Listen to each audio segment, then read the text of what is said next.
Saludos cordiales. En esta oportunidad veremos el tema de conciencia. El término conciencia deriva de los vocablos latinos conscientia, que significa conciencia o con conocimiento, y conscius, que significa sabedor. Este término fue empleado por Crisipo para significar el darse cuenta. Por lo tanto, desde el punto de vista psicológico, la conciencia es darse cuenta, tanto del mundo exterior como del mundo interior. Por otra parte, desde el punto de vista moral, la conciencia es saberse responsable, porque se refiere a la aptitud para comprender o discernir el bien y el mal. Por ejemplo, cuando una persona ha dicho o hecho algo indebido, le remuerde o le pesa la conciencia porque se siente responsable. Ahora veremos un ejemplo de la conciencia psicológica y la conciencia moral.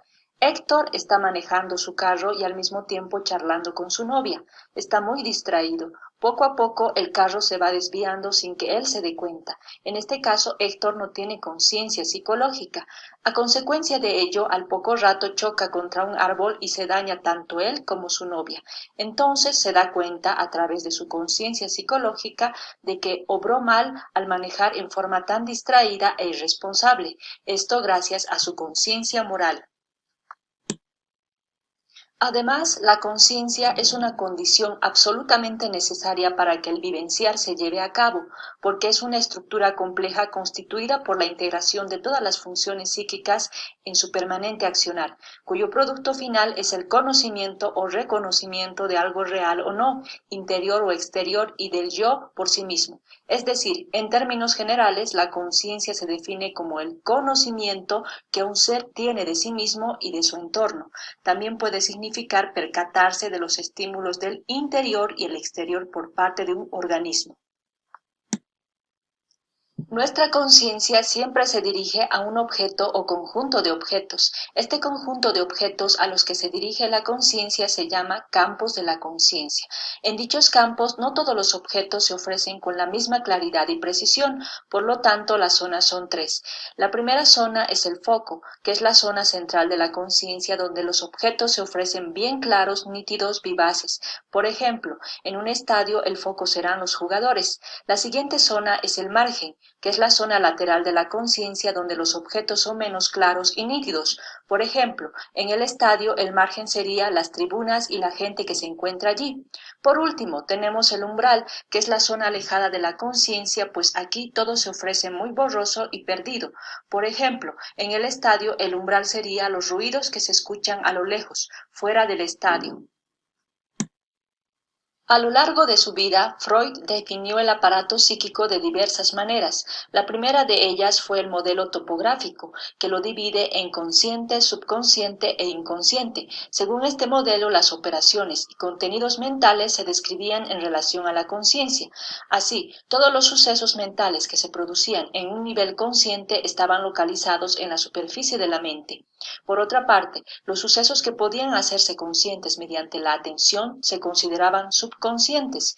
Y por último, cualquier suceso que ocurría fuera de la conciencia y que no podía hacerse consciente mediante un esfuerzo de la atención se consideraba perteneciente a la región más profunda de la mente, que es el inconsciente. Posteriormente, el modelo topográfico fue sustituido por el modelo estructural, que distinguía entre el yo, el ello y el superyo. El ello opera de acuerdo con el principio del placer y desconoce las demandas de la realidad.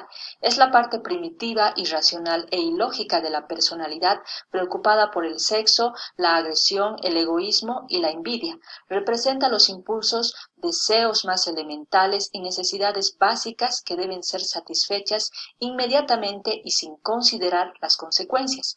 Por otra parte está el superyo, o lo que podríamos llamar conciencia. Es la parte que contrarresta al ello. Representa los principios morales inculcados por los padres y la cultura. Se trata de la voz interior que fastidia al sujeto cuando sabe que está haciendo algo incorrecto. Y por último tenemos el yo, que opera según el principio de realidad. Es la parte que intercede en el conflicto entre el ello y el superyo. Tiene como fin cumplir de manera realista y apropiada los deseos y demandas del ello, utilizando la lógica y la razón. También veremos el tema de orientación, que es complementario al tema de conciencia. Se denomina orientación al complejo de funciones psíquicas que nos permiten darnos cuenta a cada instante de la situación real en la que nos hallamos. Es fruto y resultado de la percepción y elaboración de las experiencias adquiridas, lo que permite que tengamos conciencia de nuestra propia persona y de nuestra situación en el espacio y en el tiempo. En cuanto a las clases de orientación, tenemos la orientación alopsíquica y la orientación autopsíquica. La orientación alopsíquica incluye la orientación en tiempo, espacio y lugar. La orientación en el tiempo es la apreciación de su sucesión. Esto se explora preguntando la fecha actual, la hora, el mes, el año, tiempo de internación y cualquier referencia cronológica. Se debe ser cauteloso al realizar este tipo de preguntas y evaluar el grado de lucidez e instrucción de la persona para evitar realizar preguntas obvias que pueden resultar insultantes. La orientación en el espacio es el conocimiento de las magnitudes, formas y distancias de las cosas entre las cuales vivimos y nos movemos, y de la noción de la localización de las cosas. Se pregunta por la distancia de la persona respecto de los objetos y su volumen aproximado. Esta orientación está alterada en la esquizofrenia por falta de la capacidad de integrar la dimensión espacial en sus justos límites, y también está presente en las intoxicaciones. La orientación del lugar es una función de la memoria e implica el reconocimiento por medio de recuerdos anteriores de un lugar. Las preguntas están dirigidas al lugar en que se encuentra el paciente en ese momento, el tipo de hospital, el nombre de la ciudad, calle donde vive, entre otros. Esta orientación se encuentra alterada en el síndrome confusional y en las amnesias. Por otra parte, también tenemos la orientación autopsíquica, que incluye la orientación de persona y somatopsíquica.